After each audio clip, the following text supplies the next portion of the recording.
Welcome to Vivekananda coaching channel.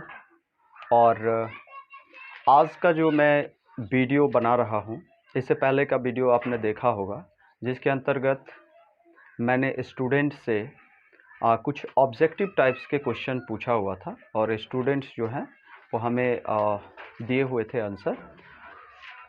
अब जो मैंने टॉपिक्स दिया, मैंने जितना भी टॉपिक्स स्टूडेंट्स को पढ़ाया है, उन सभी टॉपिक्स में से जो स्टूडेंट्स जिसको जो चीज़ें जितना कवर हुआ, जिसकी जितनी तैयारी है जिस टॉपिक्स पे, वो आकर के डायरेक्ट प्रैक्टिकल के रूप में।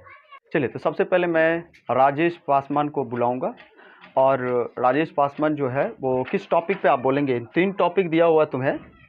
बौद्ध धर्म के बारे में लिखा हुआ है, दूसरा है मानव भूगोल की जो विचारधारा है, मतलब मानव भूगोल से रिलेटेड तुमको बताना है कि मानव भूगोल है क्या। उसके बाद तीसरा टॉपिक है पुरातत्व, ये भी आपके इतिहास से ही है, और 2 टॉपिक्स आपके इतिहास के हैं और 1 टॉपिक्स आपको मैंने भूगोल से लिया है। टोटल 10 टॉपिक दिया हुआ था, तो तुम किस पे बोलना चाहोगे? बौद्ध धर्म के बारे में मैं बताना चाहूँगा। ओके, ठीक है। तो सबसे पहले तुम अपना इंट्रोडक्शंस दोगे, उसके बाद जो है वो कंटिन्यू हो जाओगे और उस चीज़ के बौद्ध धर्म से रिलेटेड जितनी भी जानकारियाँ है वो तुम शेयर करोगे, ठीक है? चलिए, ले पढ़ो।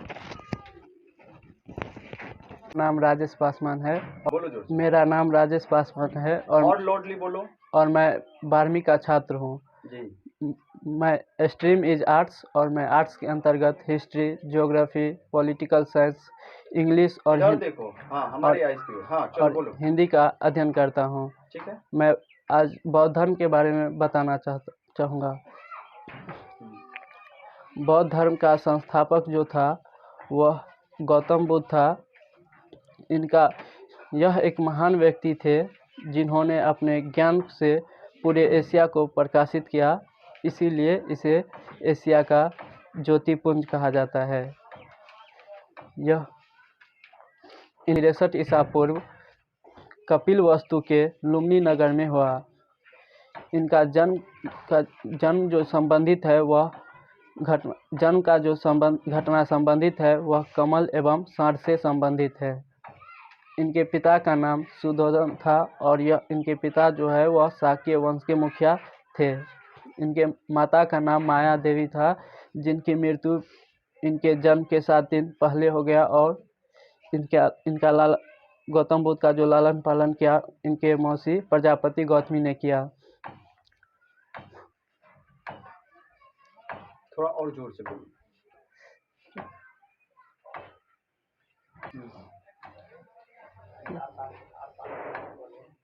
इनके बचपन का नाम सिद्धार्थ था और इन्होंने 16 वर्ष की अवस्था में यशोदा से विवाह की। इनके पुत्र का नाम राहुल था।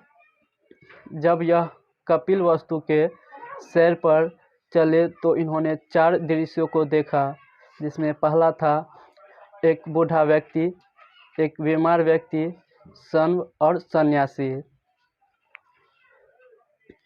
इनके प्रथम गुरु अलार कलाम थे, जिनसे इन्होंने सांख्य दर्शन की शिक्षा ग्रहण की।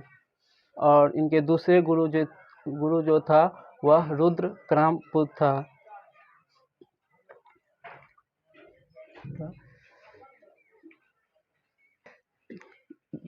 बौद्ध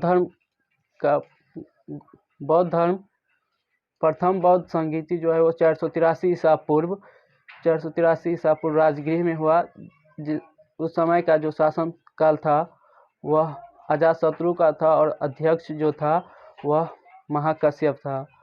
और द्वितीय बौद्ध संगीति 383 ईसा पूर्व वैशाली में हुआ, जिस समय का शासन काल जो था वह कालाशोक का था और अध्यक्ष जो था वह सवाकामी था।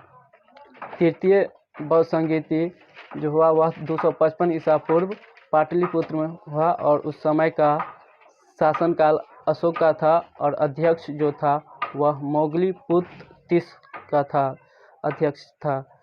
चतुर्थ बौद्ध संगीति प्रथम ईसा पूर्व जो हुआ वह कुंडलवन में हुआ और चतुर्थ बौद्ध संगीति से ही बौद्ध धर्म 2 भागों में विभाजित हो गया, पहला हीनयान और दूसरा महायान। बुद्ध ने सांसारिक दुखों के संबंध में 4 सत्य बातें बताए। पहला,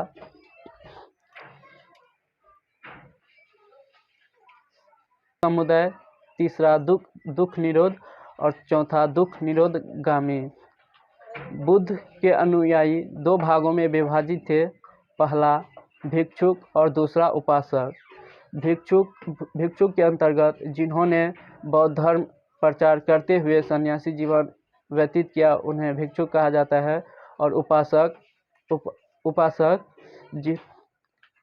गृहस्थ जीवन व्यतीत करते हुए जिन्होंने बौद्ध धर्म को अपनाया उन्हें उपासक कहा जाता था। मुझे यहीं तक पता था और मैंने चलिए, जैसे देखा होगा आपने कि राजेश कुमार को बौद्ध धर्म से रिलेटेड कितनी सारी बातें पता था। और ये मैं इसलिए करवाता हूँ स्टूडेंट्स को कि डायरेक्टली जो भी टॉपिक्स होगा उसके बारे में जितनी आपकी जानकारियाँ हैं वो सभी से शेयर कीजिए। उससे क्या होगा कि आपका हेजिटेशन जो है वो रिमूव होगा। तो ये प्लस पॉइंट आपके लिए होगा, इसलिए मैं ये सीरीज चालू किया हूँ।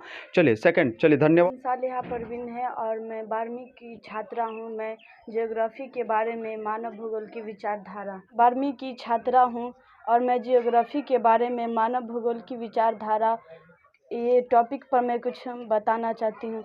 मानव भूगोल की विचारधाराएं हमारे अभिप्राय अलग अलग वैज्ञानिकों को मानव भूगोल को देखने के नज़रिए से है। जो वैज्ञानिक ने मानव एवं पृथ्वी के बारे में संबंध बताए हैं। मानव भूगोल विचारधारा की 3 संबंध है। पहला नियतिवाद, दूसरा संभववाद, तीसरा नवनिश्चयवाद। मैं पहला नियतिवाद के बारे में बताती हूँ।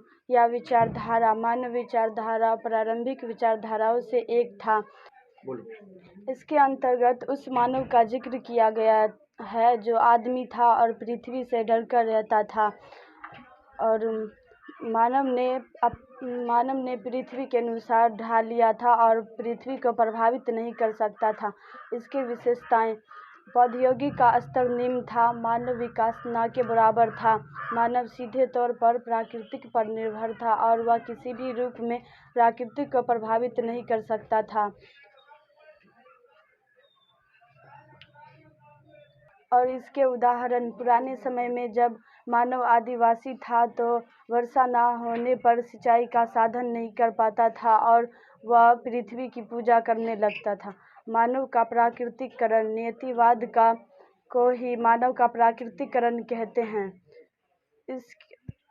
इसके अनुसार मानव ने पृथ्वी के अनुसार जीना सीखा और पृथ्वी को मानव के ऊपर ज़्यादा प्रभाव था। इसके समर्थक रेटजेल एवं हम्बोल्ट था। मैं इसके बारे में इतना जानती थी, आप लोगों को मैंने बताई और मैं मेहनत करूंगी अगले वीडियो से भी मैं कुछ कहना चाहती। जैसे सालिहा जो है वो बताई थी मानव भूगोल से रिलेटेड और सिर्फ जो है वो मानव भूगोल क्या है, उसके क्या क्या उनके विचारधाराएं थी। सभी वैज्ञानिकों का अलग अलग विचारधाराएं था और जैसे जैसे डेवलपमेंट हुआ वैसे वैसे विचारधाराएं जो है वह वैज्ञानिक का वैसे भूगोलवेत्ता का चेंज होते चला गया। ठीक है, तो उसके बाद जो आएगी वो है तुलसी कुमारी, जो पूरा तत्व, तीसरा टॉपिक जो मैंने 3 चुना है तो उसमें पूरा तत्व से रिलेटेड इनको पूरा तत्व वह विज्ञान है जिसके माध्यम से पृथ्वी के गर्भ में छिपी हुई सामग्री या खुदाई कर अतीत के लोगों के भौतिक जीवन में ज्ञान प्राप्त किया जा सकता है। इसके अंतर्गत सिक्के, अभिलेख, खंडहर एवं स्मारक आदि की गणना की जा सकती है। किसी भी जाति की सभ्यता का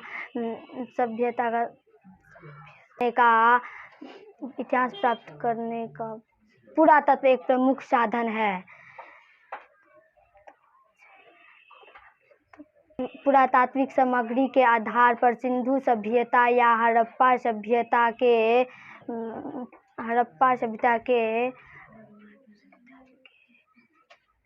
थोड़ा देख, इस टॉपिक से रिलेटेड तुम और ढंग से थोड़ा तैयारी करके आएगी। ठीक है।